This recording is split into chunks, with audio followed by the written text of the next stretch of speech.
Dito na kami sa loob. Kakarga na kami ng mga gamit. Yan. Prepare na sila. Saan ka ba? Sana po maging ligtas ang aming life today para sa pamilya. God bless us.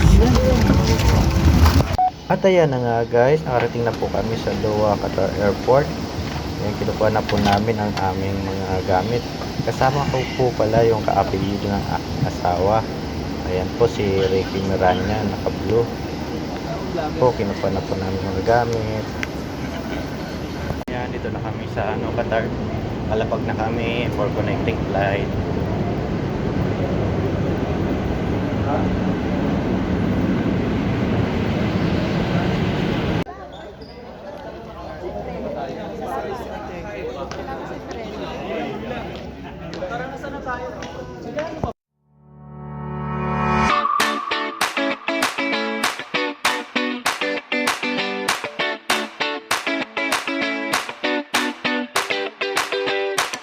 Dito sa Qatar si Sir Brian.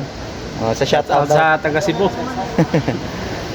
Sino po yung kapag-anak Bayan nyo doon? natin taga Cebu dyan. Madami. Shoutout daw sa mga taga Cebu.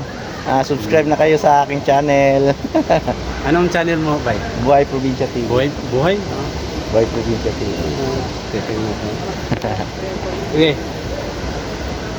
Ayan si Sir, ano pangalan mo, Sir? Alfred. Sir Alfred, oh. Shoutout ka po eh. Sa taga Rizal. Taga Rizal, Yung kaibigan natin dito sa Qatar, nagwo-work sa airport. Sige, salamat.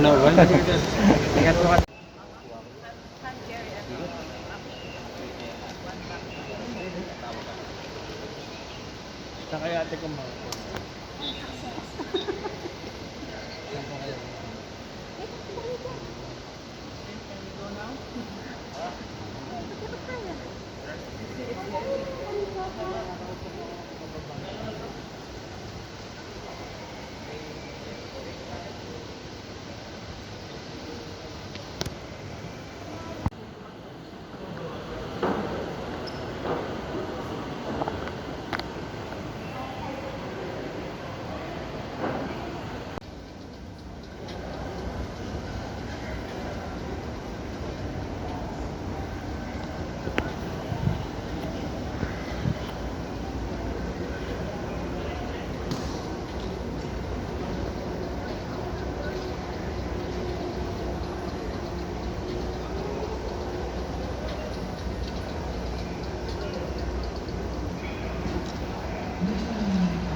At ayan guys, nakasakay po kami sa bus papunta po dun sa airplane.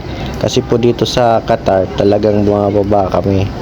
Tapos sinasakay kami sa bus para sa transfer dun sa eroplano mismo. Kasi napakalawak guys ng ng airport dito sa Doha, Qatar. Ayan, grabe lawak. At ayan na nga, palapag na po kami sa Athens. Yung Athens po ay yan po yung airport dito sa Greece. Ayan po. Malapit na po kami lumapag. Ayan, buti naman at safe yung lipad namin. Dito.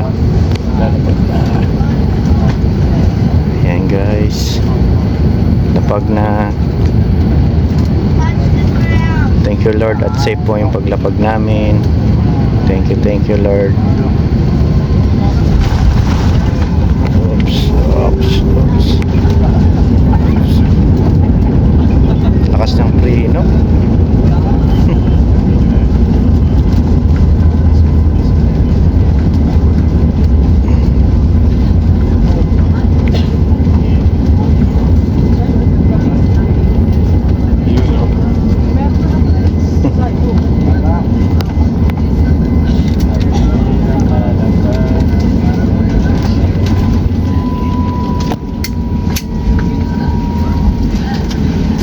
Abangan nyo lang guys ang aming journey dito sa Grace.